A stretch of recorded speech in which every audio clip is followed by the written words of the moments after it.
परत्वेनैव चापरम् अक्षयानन्तबोधाय तस्मै सिद्धात्मने नमः।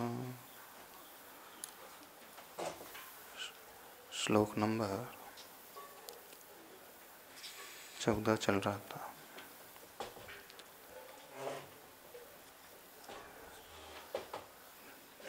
देहे स्वात्मधिया जाता पुत्र भार्यादिकल्पना सम्पत्तिमात्मनस्ताभिर्मन्यते हाहतं जगत्।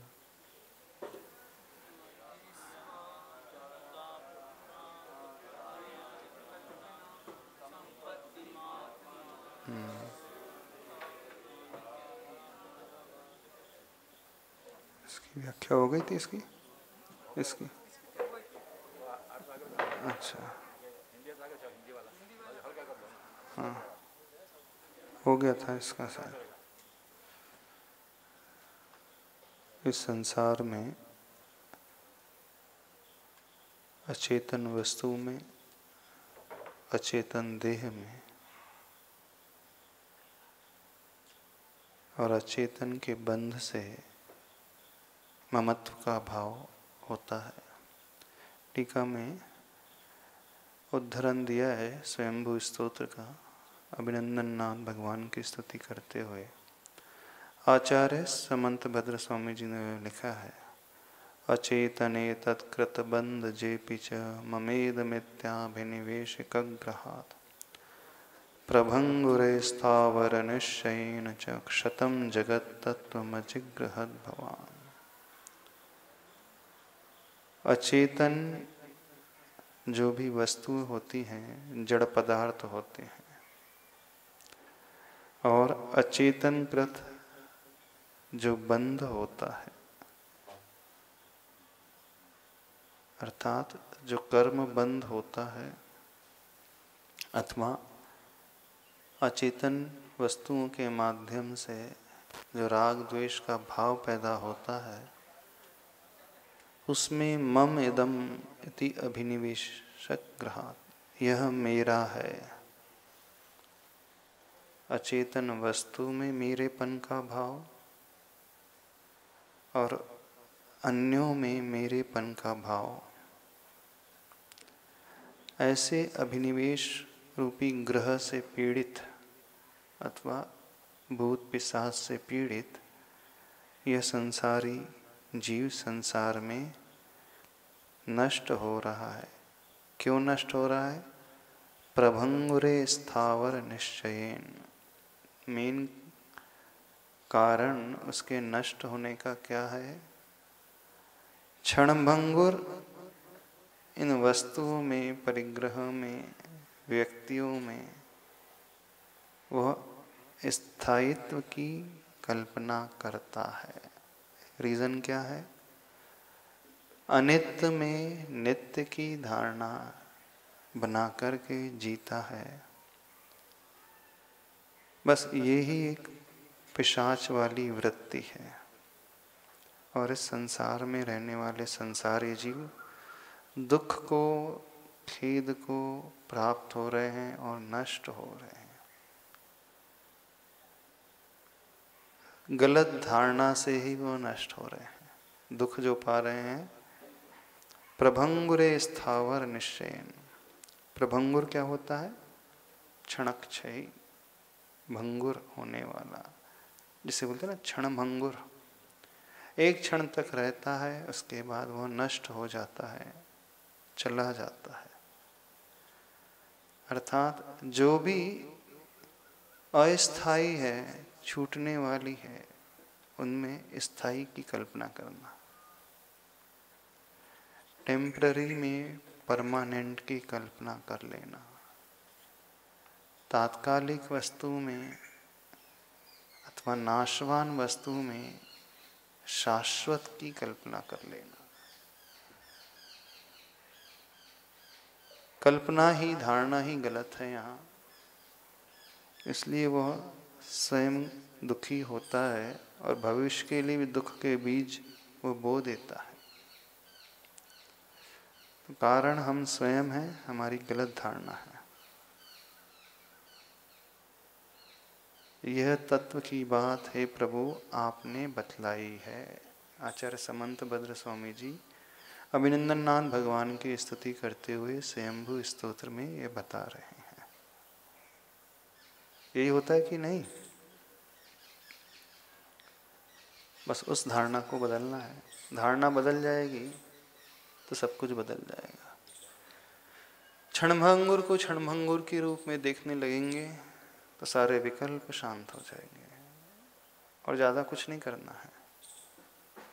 जो भी नाशवान है उसको नाशवान के रूप में ही देखना। तो दुख हमारे अपने आप छूटते चले जाएंगे। ये विषय थोड़ा सा इसमें महाराज जी ने खोला था। अब अगला श्लोक देखते हैं 15वां। अब यहाँ से अंतरात्मा कौन होता है, अंतरात्मा बनने के लिए क्या किया जाना चाहिए, उस प्रोसेस की शुरुआत हो रही है। अभी तक जो वर्णन किया मुख्य रूप से बहिरात्मा जीव का वर्णन किया, उसके लक्षण बताए। अब बहिरात्मा से यदि अंतरात्मा बनना हो तो क्या करना पड़ेगा, इस 15वें श्लोक में बता रहे हैं। अथ अंतरात्मनि अनुप्रवेशाय ज्ञान निष्ठाम आरुब्धुम उपक्रमते। अंतरात्मा में प्रवेश करने के लिए ज्ञान और निष्ठा का प्रारंभ करने का उपक्रम करते हैं। दोनों ही चीज़ें हैं, सम्यक ज्ञान और सम्यक निष्ठा, यानी सम्यक ज्ञान और सम्यक दर्शन। मूलं संसार दुःखस्य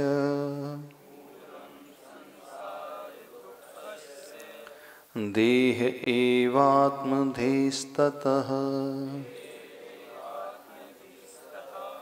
त्यक्त्वैनां प्रविशेदन्तर्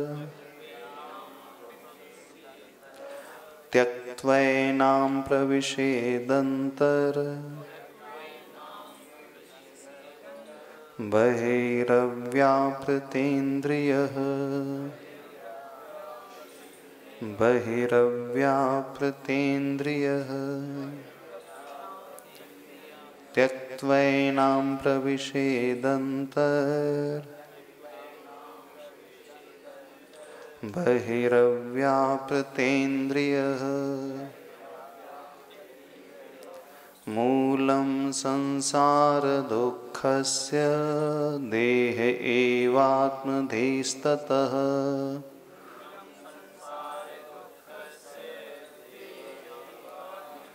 त्यक्त्वैनां प्रविशेदन्तर् बहिरव्यापृतेन्द्रियः।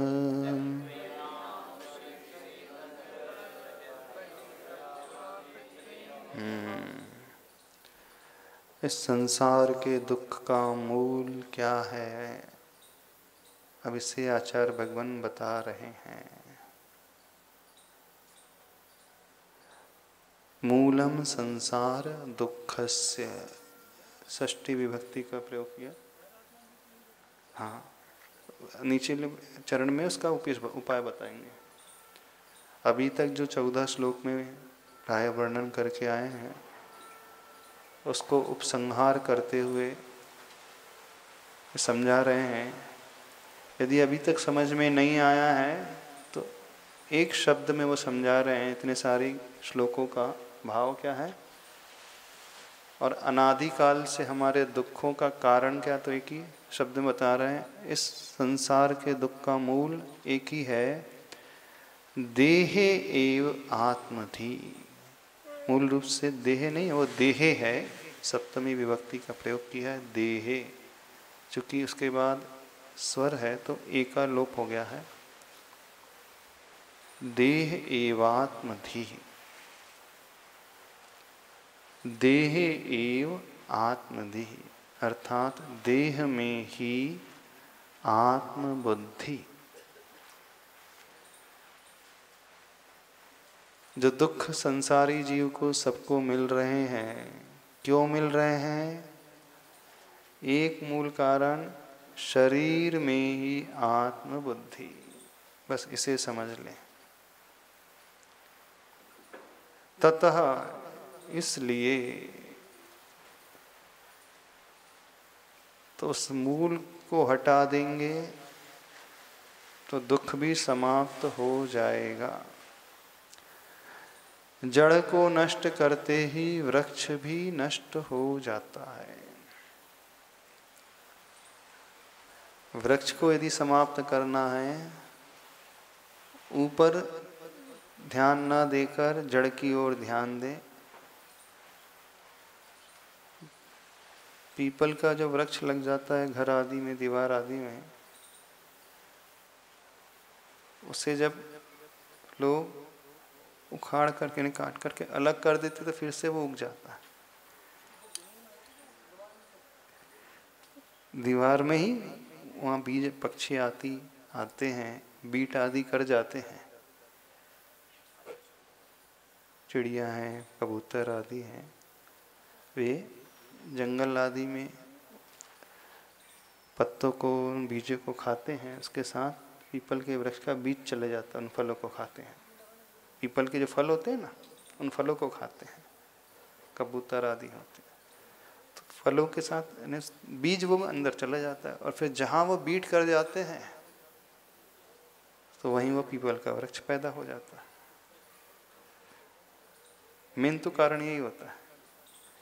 अब यदि उस पीपल के वृक्ष को नष्ट करना है तो बहुत सारे लोग उसको उखाड़ते हैं, लेकिन फिर से उग जाता है वो। हाँ, क्या डाल दो? हाँ, तो उसका तरीका क्या होता है? पुराने लोग बताते हैं, उसकी जड़ में हींग डाल दो। हींग, हिंगड़ा, हिंगड़ा, मट्ठा डाल देते हैं। वो कहाँ डालते हैं? उसकी जड़ में डालते हैं। मट्ठा को डालते हैं, हिंगड़ा को डालते हैं, उसकी जड़ जो है नष्ट हो जाती, जल जाती। ऊपर से उखाड़ा जाए, ऊपर से काटा जाए तो वो नष्ट नहीं होता, फिर से पैदा हो जाता है।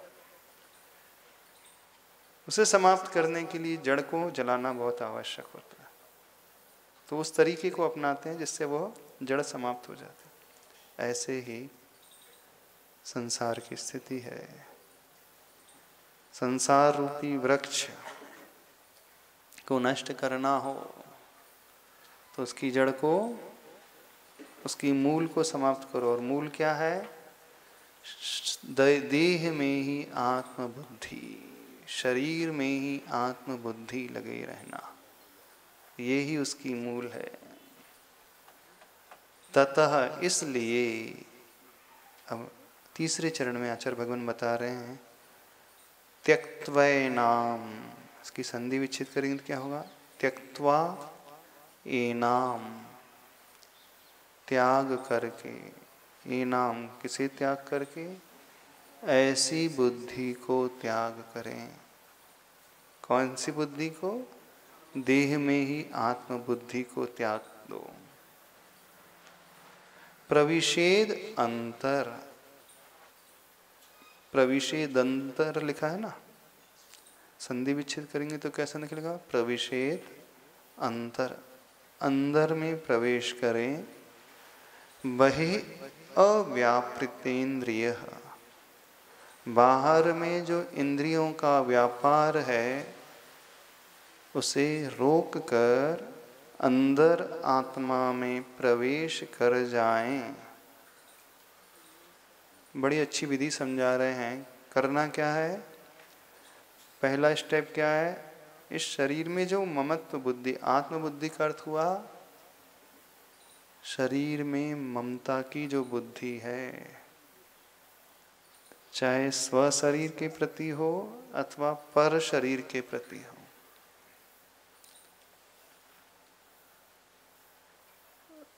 शरीर को आत्मा मानने का अर्थ ममता का भाव पैदा करना, जिससे वो आत्मी मानता है। लोग व्यवहार में बोलते हैं ना, इनके आत्मीय लोग हैं, स्वजन हैं, परिवार के लोग हैं,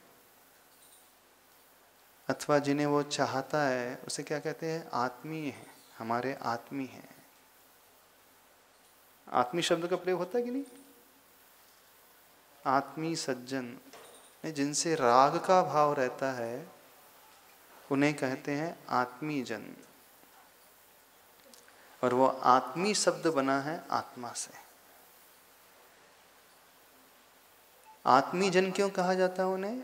जैसे व्यक्ति अपनी आत्मा को चाहता है, अपने लिए जीता है, वैसे ही वह पर के लिए भी जीता है। जैसे उसका स्वयं से राग होता है, वैसे ही उसका पर से राग होता है। जैसे स्वयं के शरीर के प्रति आत्मी बुद्धि होती है, वैसे पर के शरीर के प्रति भी आत्मी बुद्धि हो जाती है। आत्मबुद्धि अर्थात ममत्व बुद्धि। तो जहाँ ममत्व बुद्धि हो जाती है, फिर उसी के लिए जीवन, उसी के लिए मरण, उसी के लिए सब कार्य, सोना, जागना, उठना, बैठना, खाना, खिलाना, व्यापार करना, पैसा कमाना, किसके लिए? शरीर के लिए। शरीर के लिए कि नहीं?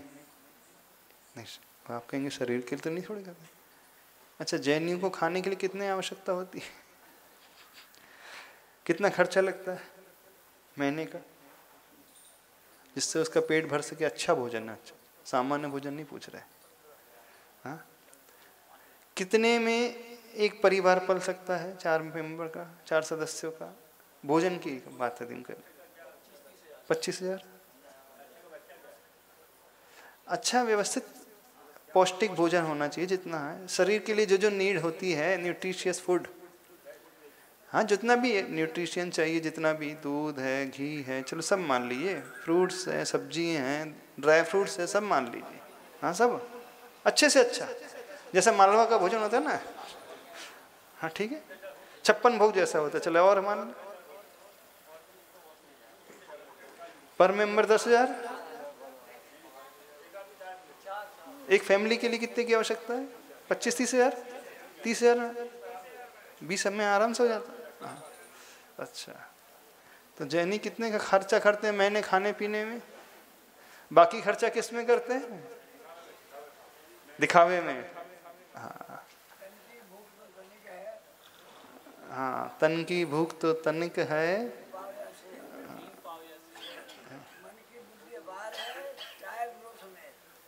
तन की भूख तनक सी है, 3 पाव या शेर, मन की भूख अपार है, चाहे लील लो सुमेर। हाँ, तन की भूख तनक सी, 3 पाव या शेर, 3 पाव अन्न अथवा 1 शेर, मन की भूख अपार है, चाहे लील लो सुमेर। सुमेरु पर्वत को भी वो खा ले तो भी उसका पारावार नहीं है, वो इच्छाएं शांत नहीं होगी मन की। बिल्कुल ऐसी जीवन है ना। अब पेट भरने के लिए, शरीर चलाने के लिए जो आवश्यक है, उसमें ज्यादा पुरुषार्थ नहीं करना पड़ता उसके लिए। इतना तो आराम से कोई भी कमा लेता है कि अच्छे से भरपेट भोजन कर सके पूरा परिवार। हाँ, एक परिवार, जैन परिवार की बात कर। लेकिन जब मन की इच्छाएं आती हैं, उसके लिए तो सुमेरु पर्वत भी कम हो जाएगा। और सारा जीवन सिर्फ उसी लिए चलता है, उसी के लिए वह जीता है, मरता है, खाता है, पीता है। सारी क्रियाएं जो कर रहा है, सारा पुरुषार्थ जो कर रहा है, मन की भूख के लिए। अब यह आत्मीय बुद्धि अथवा आत्मबुद्धि शरीर के प्रति हट जाए,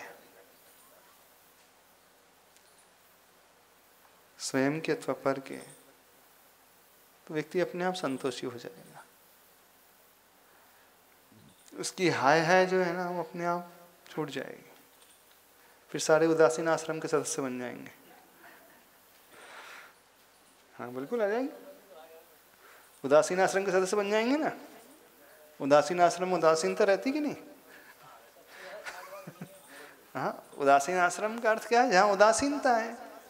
उदासीनता अर्थ है संसार से राग नहीं है, विषयों का राग नहीं है, भोजन पानी का राग नहीं है। जहाँ इच्छाएं शांत हो जाती हैं वह व्यक्ति उदासीन कहलाता है। अब उसे संसार में रस नहीं आता है, उदासीन रहने में रस आता है।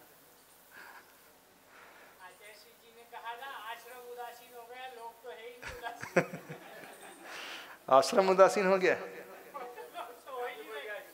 अच्छा, आश्रम बस नाम का उदासीन रह गया है, लेकिन तो एकदम रंगीन है।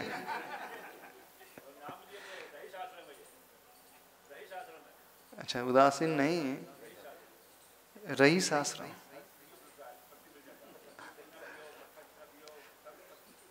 भोजन की बात ही नहीं है वहाँ। उदासीन आश्रम में गृद्धता के त्याग की बात है। जो इंद्रिय की गृद्धता, रसना इंद्रिय की अथवा अन्य इंद्रिय की गृद्धता है, जहाँ ये छूट जाती है वह व्यक्ति अंदर से उदासीन होता है। ये जबरदस्ती नहीं कराया जा सकता किसी से। स्वैच्छिक होता है। उदासीन वो होता है जिसका राग आत्मा के प्रति हो जाता है और जिसका राग देह के प्रति गौण हो जाता है। और संसार में आसीन कौन रहता है? जिसका राग शरीर के प्रति रहता है और आत्मा के प्रति गौण रहता है। और उदासीन व्यक्ति का राग आत्मा के प्रति और शरीर के प्रति गौण अथवा समाप्त प्राय। ऐसा व्यक्ति ही अंतरात्मा की ओर बढ़ने वाला होता है। त्यक्त्वा एनाम, इस आत्मधी की बुद्धि को त्याग कर, अर्थात शरीर के प्रति जो आत्म बुद्धि है उसे त्याग कर, जब तक यह वृत्ति नहीं छूटेगी, आप बहुत कर लो कि नहीं हमारी श्रद्धा है देवगुरु शास्त्र के प्रति, हम सच्चे वीतरागी प्रभु को मानते हैं, गुरु को भी मानते हैं, शास्त्र को भी मानते हैं। कथनचित सैद्धांतिक दृष्टि से वो चौथे गुण स्थान वाला हो जाएगा, लेकिन सही अंतरात्मा तो आध्यात्मिक दृष्टि में कब होगा? जब वह शरीर को गौण करके आत्मा को चाहेगा। अभी किसको चाहते हैं सभी लोग? शरीर को। उसी के लिए जी रहे हैं, उसी के लिए मर रहे हैं। आत्मा के लिए कोई जी ही नहीं रहा। उदासीन आश्रम में भी आत्मा के लिए नहीं जी रहे हैं, जी रहे हैं। संलेखन की तैयारी कर रहे हैं वो तो जी रहे हैं। प्रतिमा ले ली जिन्होंने वो तो जी रहे हैं। तो रास्ता कैसे है? करना क्या होगा? पहले उस बुद्धि को त्यागना होगा। त्यक्त्वा एनाम बुद्धि, आत्मधी की बुद्धि को छोड़ें। फिर उसके बाद क्या करें? प्रविशेत अंतर, अंतर में प्रवेश करें। अंतर कहाँ प्रवेश करना है? कमरे के अंदर नहीं। हाँ, नहीं तो बोले हम अपने अपने कमरे में जाकर के अंदर बैठ गए। कमरे के अंदर नहीं है, आत्मा के अंदर प्रवेश करें। अंदर प्रवेश करें। अब थोड़ा और उसे गहराई से समझे। आत्मा के निकट रहें, आत्मा के स्वभाव के निकट रहें। जो आत्मा का स्वभाव है वैसा ही अपने आप को बना लें। आत्मा का स्वभाव ज्ञान दर्शन वाला है, अर्थात जाने और देखें, ज्ञान का विषय, दर्शन का विषय बनाएं, राग और द्वेष का विषय ना बनाएं। तो जो राग द्वेष के विषय से ऊपर उठता है वही आत्मा के विषय में प्रवेश करता है। जो इच्छाओं को जीत लेता है वही अंदर आने वाला व्यक्ति होता है। निमित्त तो उसे मिलेंगे, ऐसा नहीं कोई ताला लगा कर कमरे में बैठ जाए, बंद हो जाए। तो मैं संसार को छोड़ करके कमरे में कैद होकर के बैठ गया हूँ, रह रहा हूँ, वो बात है ही नहीं यहाँ। अनुकूल और प्रतिकूल दोनों ही निमित्त मिलेंगे। अनुकूल में वह राग भी नहीं करेगा, प्रतिकूल में वह द्वेष का भाव भी नहीं करेगा। तो ऐसा व्यक्ति कहलाता है अंदर में प्रवेश करने वाला। अंदर में प्रवेश कर रहे हैं। प्रविशेद अंतर बहि अव्यापृत इंद्रिय। अंतिम चरण में क्या कह रहे हैं? बाहर में जो व्यापृत का अर्थ होता है व्यापार। किसका व्यापार? इंद्रियों का व्यापार। इंद्रियों का व्यापार क्या हुआ? इन्हें जो इंद्रियों की क्रियाएं होती हैं, एक्टिविटीज जो हो रही इंद्रियों के माध्यम से, स्पर्शन इंद्रियां, रसना इंद्री, घ्राण इंद्री, चक्षु इंद्री, कर्णेंद्री और सबसे प्रमुख अनेंद्रिय अथवा छठवीं इंद्री, सिक्स्थ सेंस, मन। इन 5 इंद्रियां और मन के व्यापार को निषेधात्मक है। अव्यापृत यानी व्यापार नहीं करें, रोक दें। जो इंद्रियां चल रही हैं, चलायमान हो रही हैं, उसकी चंचलता को रोक करके स्थिरता ला लें। तो बिना इंद्रियों के व्यापार रोके अंतर में प्रवेश हो ही नहीं सकता। जब आगम ग्रंथ पढ़ेंगे, सिद्धांत ग्रंथ पढ़ेंगे, तत्वार सूत्र पढ़ेंगे, तो वहाँ क्या लक्षण मनाया जाएगा? देवगुरु शास्त्र की श्रद्धा, तत्वार की श्रद्धा करो। तो वो तत्वार श्रद्धानम सम्यक दर्शनम, वो सम्यक दृष्टि जीव हो गया, वो अंतरात्मा जीव। लेकिन मात्र श्रद्धा से ही अंतरात्मा नहीं होता है। अंतरात्मा होने के लिए 2 पक्षों की आवश्यकता होती है, एक श्रद्धान पक्ष और दूसरा आचरण पक्ष। दर्शन मोहनी और चारित्र मोहनी, दोनों का भाव होना चाहिए, तब वो अंतरात्मा होता है। मिथ्यात, सम्यक मिथ्यात से जब ऊपर उठेगा और सम्यक प्रकृति से, और साथ में अनंतानुबंधी क्रोध कषाय, मान कषाय, माया कषाय और लोभ कषाय, वहां पे आचरण का पक्ष आया कि नहीं? कहने में आता है कि वहाँ श्रद्धा है।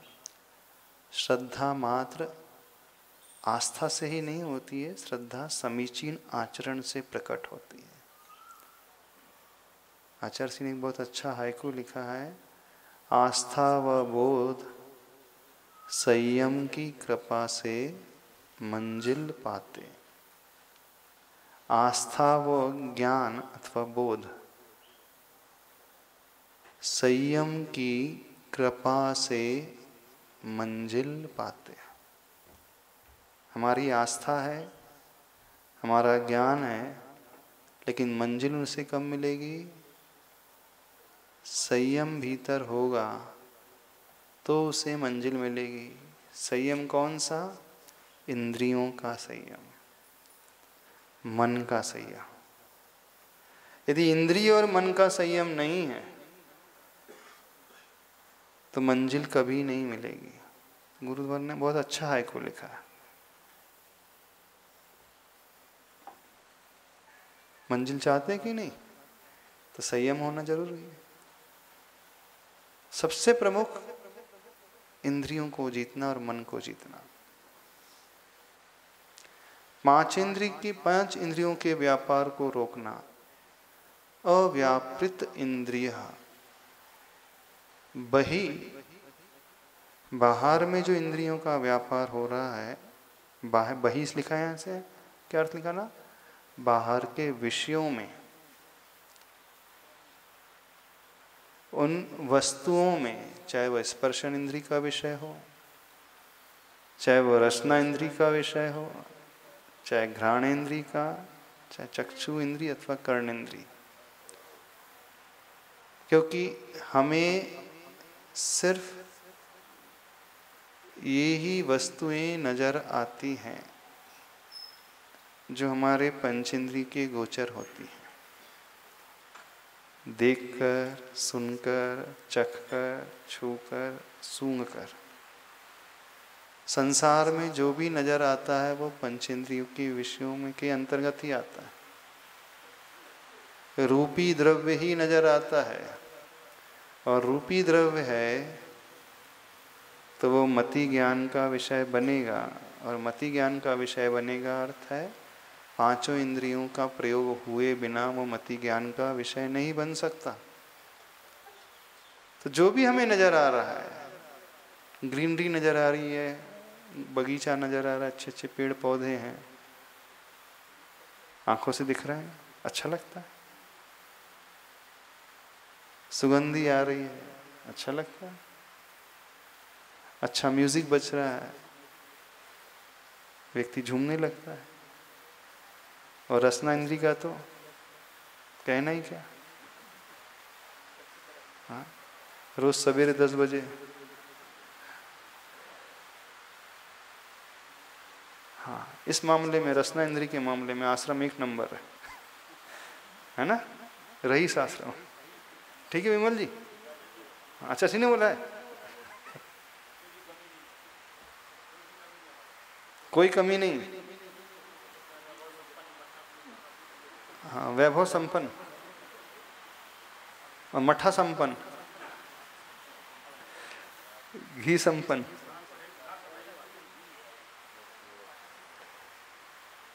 आचार्य श्री हमेशा बोलते थे चौके में जाकर के ही रसना इंद्री की परीक्षा होती है। आहार बेला के समय ही रसना इंद्री की परीक्षा होती है। ऐसे बाद में भी होती है, पर मुख्यतः उसकी परीक्षा चौके में होती है।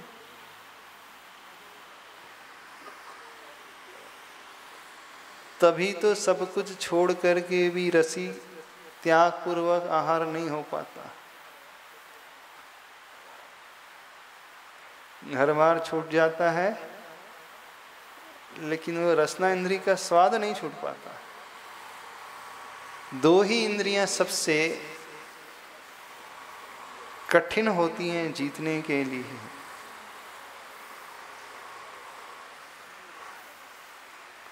कामेंद्री और अथवा भोगेंद्री और रसनेन्द्रिय, स्पर्शन इंद्रिय और रसना इंद्रिय, 2 इंद्रियों को जीतना सबसे कठिन है।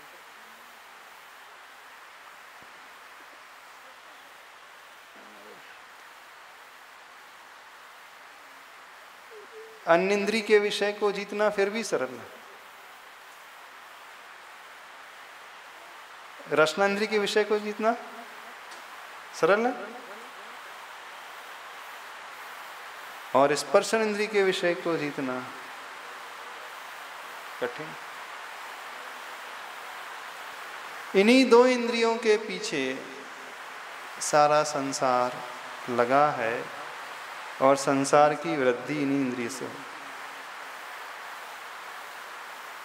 संसार इसी से बढ़ता है कि नहीं?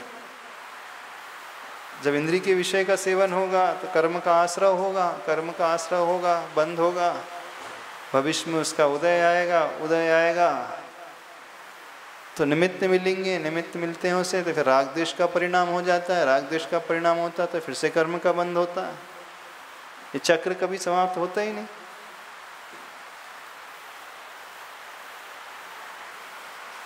कर्म के उदय से शरीर मिलता है, शरीर मिलता है तो इंद्रियां मिलती हैं, इंद्रियां मिलती हैं तो विषयों का सेवन होता है, विषयों का सेवन होता है तो राग द्वेष होता है, राग द्वेष होता है तो नए कर्म बनते हैं, नए कर्म बनेंगे तो फिर से उदय आएगा। ये विषय सर्कल अनादिकाल से चला हुआ आ रहा है। जो खलु संसारत्थो, पंचास्तिकाय में आया है, निश्चय से जो संसार है उसका चक्र बिल्कुल ऐसा ही उन्होंने बताया आचार्य भगवान कुंद स्वामी ने।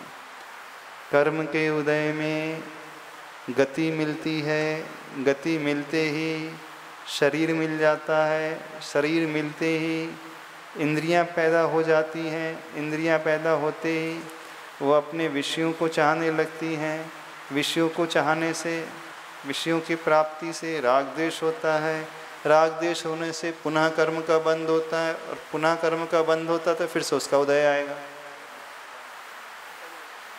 अब वो चक्र घूम ही रहा है हमेशा, कहीं ब्रेक ही नहीं लग पा रहा उसमें। सब क्या कहते, क्या कर सकते, कर्म का उदय है, कर्म का उदय तो है। अब कर्म के उदय में तो निमित्त मिलेंगे ही मिलेंगे। अब निमित्त मिलेंगे तो फिर हमें तो राग द्वेष करना ही पड़ेगा, यही है ना। राग द्वेष करेंगे तो फिर नया कर्म का बंध होगा, नया कर्म बंधेगा तो फिर उदय में आएगा, फिर चक्र टूटेगा कैसे।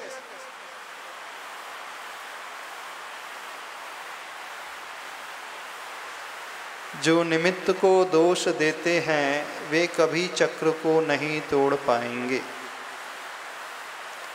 चक्र को तोड़ने का सिर्फ एक ही उपाय है, निमित्त की उपस्थिति में भी हमारा पुरुषार्थ बरकरार रहे। क्योंकि कर्म का उदय कभी नहीं रुकेगा, नॉन स्टॉप चलता ही रहेगा और प्रति समय उदय आएगा ही आएगा। एक समाप्त हुआ नहीं कि दूसरा खड़ा है पीछे से, वो कभी नहीं रुक सकता। और उसके उदय में संसार वैसा नजर आएगा। कर्म के उदय को रोकना हमारे वश की बात नहीं है, कर्म के उदय में परिणाम कैसे करना ये हमारे वश की बात है। जो हमारे कंट्रोल में हम उसे समझने की कोशिश करें। सबसे बड़ी भ्रांति क्या हो जाती है, हम निमित्त को दूर करने की कोशिश करते हैं, निमित्त को हटाने की कोशिश करते हैं। निमित्त दूर हो जाएगा तो फिर हमारे इंद्रियों के विषयों की ओर आकर्षण नहीं होगा। ये तो वही बात हुई, अपनी आंखें फोड़ ली, अब मुझे कुछ दिखलाई देगा नहीं तो मेरे भाव खराब नहीं होंगे, ऐसा चला करके सूरदास बन जाओ, फिर कोई निमित्त ही नजर नहीं आएंगे। जब निमित्त नजर नहीं आएंगे फिर भाव भी खराब नहीं होंगे, ऐसा नहीं होता। हाँ, आंखें फोड़ ली लेकिन सुनाई तो देता है कि नहीं। जो जन्मांध व्यक्ति होता है, जिसे जन्म से आंखें नहीं मिलती है, क्या वो राग द्वेष नहीं करता? करता है कि नहीं करता? अब उसे तो कुछ दिख ही नहीं रहा है, कुछ भी नजर नहीं आ रहा है, उसे तो रंग भी नजर नहीं आ रहा है, व्यक्ति भी नजर नहीं आ रहा है, वस्तु भी नजर नहीं आ रही है, फिर भी वो राग द्वेष कर लेता है, विषयों का सेवन कर लेता है। इंद्रियों के व्यापार को रोकने का अर्थ है मूल रूप से मन की इच्छाओं को रोकना। इंद्रियां तो जड़ हैं, इंद्रियां अपने आप नहीं चलती। क्या हमारी आंखें अपने आप खुल जाती हैं? यदि इंद्रियां ही कर रही हैं तो सारी इंद्रियां स्वतः ही काम करने वाले हो जाएं, पर ऐसा नहीं होता। कोई भी इंद्री अपने आप कार्य करती ही नहीं। यदि मन उसके साथ ना हो तो। जब हमारा मन साथ में नहीं होता है, इंद्रियां खुली भी होती हैं, तो कुछ दिखेगा भी नहीं, सुनाई भी नहीं देता। उपयोग यदि यहाँ लगा है, बाहर आवाज भी हो रही है, कोई फर्क नहीं पड़ेगा। पड़ेगा फर्क? नहीं पड़ेगा। तो कान हमें जबरदस्ती नहीं सुनवा रहा है, आंखें जबरदस्ती नहीं दिखाती हैं, जिह्वा जबरदस्ती वस्तु नहीं खाती है। जिह्वा का काम टेस्ट बताना के लिए है, जीभ का काम ये अच्छा है या बुरा है ये बताना नहीं है। ठंडा गरम, कड़ा नरम बताना काम है, ठंडा है गरम है नहीं, सॉरी, जीभ का काम खट्टा मीठा आदि बताना है। ये खट्टा है टेस्ट में, मीठा है, कड़वा है, चरपरा है। लेकिन ये अच्छा ये बुरा, ये जीभ का काम नहीं है। वस्तुओं में कभी समस्या नहीं होती है, निमित्तों से कभी समस्या नहीं होती है, समस्या स्वयं के मन से होती है। यदि निमित्तों से ही बंद होता तो संसार से कभी मुक्ति होती ही नहीं किसी जीव की। उन्हीं निमित्तों के बीच में भगवान भी रह रहे हैं, उन्हीं निमित्तों के बीच में मुनिराज भी रह रहे हैं, आचार्य भगवान भी रह रहे हैं, और उसी संसार में सारे जीव भी रह रहे हैं। निमित्त सबको एक जैसे मिल रहे हैं, सबको एक जैसे मिल रहे हैं। तो वहीं रहते हुए भी कुछ लोग बच जाते हैं और कुछ लोग बंध जाते हैं, फंस जाते हैं। तो दोष निमित्त का है कि दोष हमारे पुरुषार्थ की कमी का है? बस ये चिंतन करना है। जिसने इस बात को समझ लिया और अपने मन को व्यापार से रोक लिया, अर्थात संयमित हो जाएगा, वही व्यक्ति इस चक्र को तोड़ पाएगा। अन्य कोई भी इस चक्र को नहीं तोड़ पाएंगे।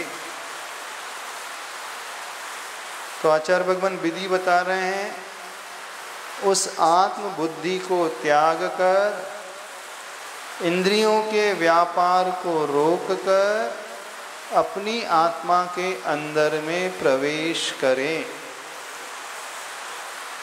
3 स्टेप हो रही हैं। पहला क्या करना है? जो ममत्व बुद्धि शरीर के प्रति है उसे छोड़ना है। दूसरा, इंद्रियों के व्यापार को रोकना है संयम से, यानी इंद्रिय संयम का पालन करना है। फिर तीसरा कदम होता है अंतर में प्रवेश करना। वही व्यक्ति, वही साधक अंदर में प्रवेश कर सकता है जो इन 2 कदमों को पहले उठाएगा, और कोई रास्ता है ही नहीं उसका। त्यक्त्वैनाम प्रविशेदंतर बहिरव्यापृतेन्द्रिय, ये स्वयं करना होगा, कोई और हमारे बदले नहीं करेगा। हम सोचे कि जब निमित्त नहीं रहेगा तब हम अंदर में प्रवेश कर जाएंगे, असंभव, क्योंकि निमित्त कभी हट नहीं सकता। सांसारिक वस्तुएं कभी समाप्त नहीं हो सकती। ये पेड़ पौधे, ये हरियाली हमेशा दिखेगी, ये संगीत हमेशा सुनाई देगा, ये आवाज़ कर्कश भी हमेशा आएगी, और मधुर ध्वनि भी हमेशा मिलेगी, और जिह्वा इंद्री का विषय भी हमेशा मिलेगा। वो पदार्थ, भोज्य पदार्थ भी हमेशा रहेंगे। तो उनके दूर हटने से फिर हम अंदर जाएं, ये नहीं होता है। उनके रहते हुए हमें अंदर जाना होगा, तभी हो पाएगा, क्योंकि वो असंभव चीज़ है, संभव हो ही नहीं सकता कभी संसार में, ना हुआ है ना हो पाएगा। इन्हीं परिस्थितियों में रहते हुए हमें ऊपर उठना होगा और अंदर आना होगा। कुछ लोग पंचम काल को दोष देते हैं ना, कुछ लोग आज के वातावरण को दोष देते हैं,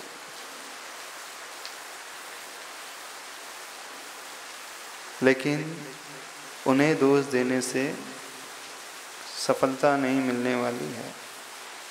हाँ, जब भी हम अपनी असफलता को जस्टिफाई करने की कोशिश कर रहे हैं, सही ठहराने की कोशिश कर रहे हैं, निमित्तों पर दोषारोपण करने की कोशिश कर रहे हैं, तो ये सही विधि नहीं है। व्यक्ति उससे और पीछे चला जाएगा, भविष्य में वो और असफल ही होता चला जाएगा।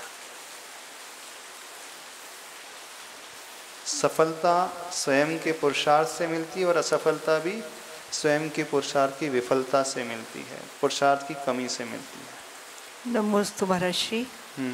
यहाँ एक प्रश्न छोटा सा है कि अगर मन ही सभी इंद्रियों को संचालित करता है, तो जो असंगी जीव हैं, इंद्रियां तो उनके भी कार्य करती हैं।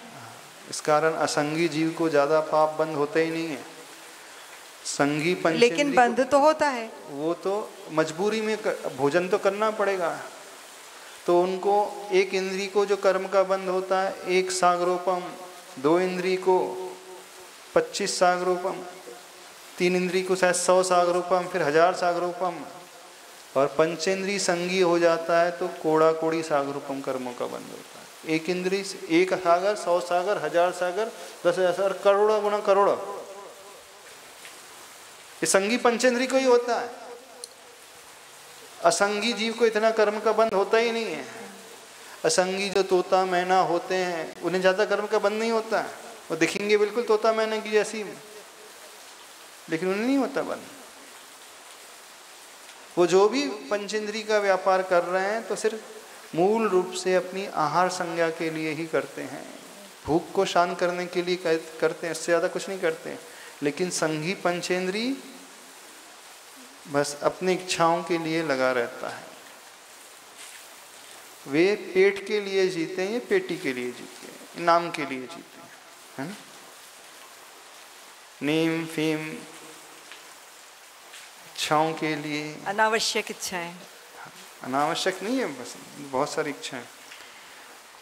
और एक मार्गदर्शन चाहिए महर्षि कि क्या रसना इंद्रिय से सारी इंद्रियां पोषित होती हैं? अगर रसना इंद्रिय को वश में कर लिया जाए तो अन्य इंद्रियां भी सरलता से वश में हो सकती हैं।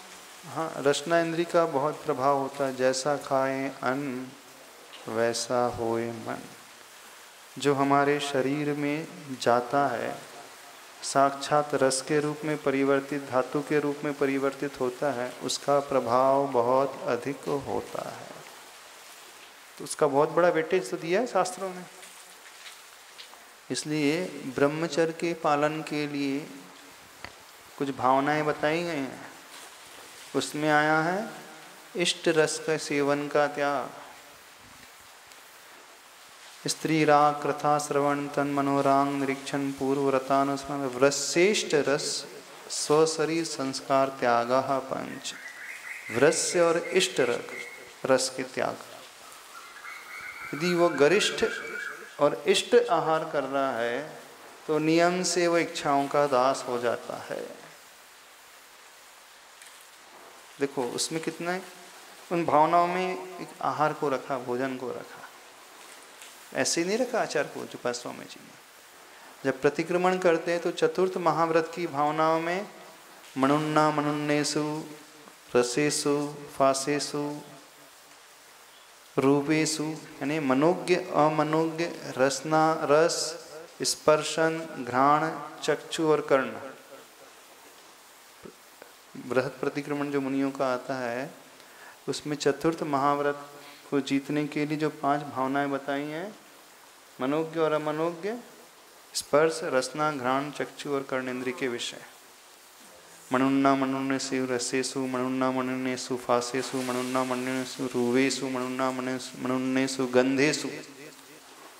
मनोज्ञ मनोगंध, स्पर्श, रस, वर्ण आदि लिया है। इसलिए अन्न का प्रभाव तो पड़ता ही है। और स्पर्शन इंद्रिय तो सभी इंद्रियों में व्याप्त है। हाँ तो है। अच्छा श्री की हिंदी देखते हैं। संसार का प्रथम कारण देह नेह, है रथ हाय जिससे यह बोध गेह, व्यापार त्याग धृत इंद्रिय ग्राम कारे, हो आत्म में रत अतः यदि लोग सारे। संसार का प्रथम कारण क्या है? देह नेह। नेह अर्थात स्नेह, देह के प्रति स्नेह है। रुद्ध हाय जिससे यह बोध गेह, रुद्ध यानी से रोक कर, जिससे यह बोध यानी सम्यक ज्ञान का ग्रह बने। व्यापार त्याग द्रुत इंद्रिय ग्राम का, इंद्रिय ग्राम यानी इंद्रिय रूपी समूह का व्यापार त्याग करके हो आत्मा में रत, अतः यदि लोग सारे। तो करना क्या है? अपनी आत्मा में रत कैसे हुआ जाएगा? इंद्रिय के व्यापार का द्रुत इंद्रिय लिखा आचार्य भगवान ने। द्रुत यानी बहुत शीघ्रता से जो गमन करने वाली होती हैं, बहुत तेजी से चलने वाली होती हैं, हर क्षण कहीं से कहीं पहुंच जाती है। हमारी इंद्रिय और मन जो है एक ही क्षण में सुमेरु पहुंच जाता है, एक ही क्षण में घर पहुंच जाता है, एक ही क्षण में मंदिर पहुंच जाता है, अगले ही क्षण में कहीं और पहुंच जाता है। मनसा मेरुर्गच्छति, मन से ही वह मेरु भी चला जाता है, सुमेरु पर्वत, और मन से ही वह समुद्र की गहराई में अगले ही क्षण पहुंच जाता है। तो इस अनिंद्रिय की गति बड़ी द्रुत है, बहुत शीघ्र चलने वाली गति है, तेजी से चलने वाली। तो इंद्रिय का व्यापार, द्रुत इंद्रिय ग्राम यानी इंद्रिय के समूह का व्यापार, उसे त्यागो। प्रथम कारण देह नेह, इस देह के प्रति स्नेह का जो भाव है उसे छोड़े।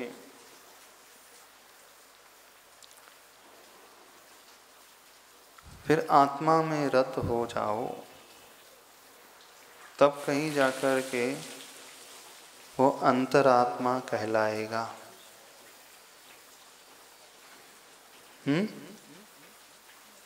समझ में आ रहा है नहीं? अब ये सिद्धांत ग्रंथों में नहीं बताया गया सब बात। सिद्धांत ग्रंथों में तो देवगुरु शास्त्र की श्रद्धा करो बस, इतना ही बताया जाता है। अध्यात्म ग्रंथों में चारित्र मोहिनी के पक्ष को लेकर के व्याख्या होती है। सिद्धांत ग्रंथों में मुख्यतः दर्शन मोहिनी के पक्ष को लेकर के व्याख्या हुई है। तो दोनों का जब मेल होता है तब कहीं वो अंतरात्मा बनता है। भले ही असंयम ही है, असंयत सम्यक दृष्टि है, अवृत्ति है, फिर भी यथा योग्य वह अनंतानुबंधी कषाय के अभाव में आचरण करेगा ही करेगा। कषाय पक्ष के बिना श्रद्धा सही नहीं होती, कषाय पक्ष को त्यागे बिना अंतरात्मा ये जीव कभी होता नहीं है। इस प्रकार से इसे ग्रहण करने की कोशिश करें। कठिन है ना? ये सब जान करके भी क्यों नहीं होता है? तो इसमें रीज़न बताया है कि बार बार ये शरीर के प्रति आकृष्ट हो जाता है, और आकृष्ट होने से उसका संस्कार इतना गहरा हो जाता है कि जहाँ जहाँ नया जन्म मिलता है फिर से वो वही चाहने लगता है। जिस भाव में जाता है, जिस गति में जाता है, पुनः पुराने संस्कार ऐसे हैं कि वो ही चाहता है और कुछ नहीं चाहता। तो उसका उपाय एक ही है, शरीर के प्रति आत्मबुद्धि तोड़े बिना कुछ नहीं होगा। इंद्री का व्यापार रोकना बाद में, वो सेकंड स्टेप है। पहले आत्मबुद्धि को तोड़ना, क्योंकि इंद्री व्यापार को रोककर कई लोग संयमित हो जाते हैं। अन्य पक्ष में भी, अन्य दर्शन में भी वे बड़े संयम से रहते हैं, वे बड़े अच्छे से नियम का पालन करते हैं, ब्रह्मचर्य का पालन करते हैं, लेकिन शरीर के प्रति आत्मबुद्धि वे नहीं छोड़ पाते। वो पहला कदम समझ ही नहीं पाते। तो शरीर के प्रति मोह को त्यागे बिना यह संभव होगा ही नहीं, ना हुआ है, ना भविष्य में कभी होगा। बस इतने ही रखते हैं अभी।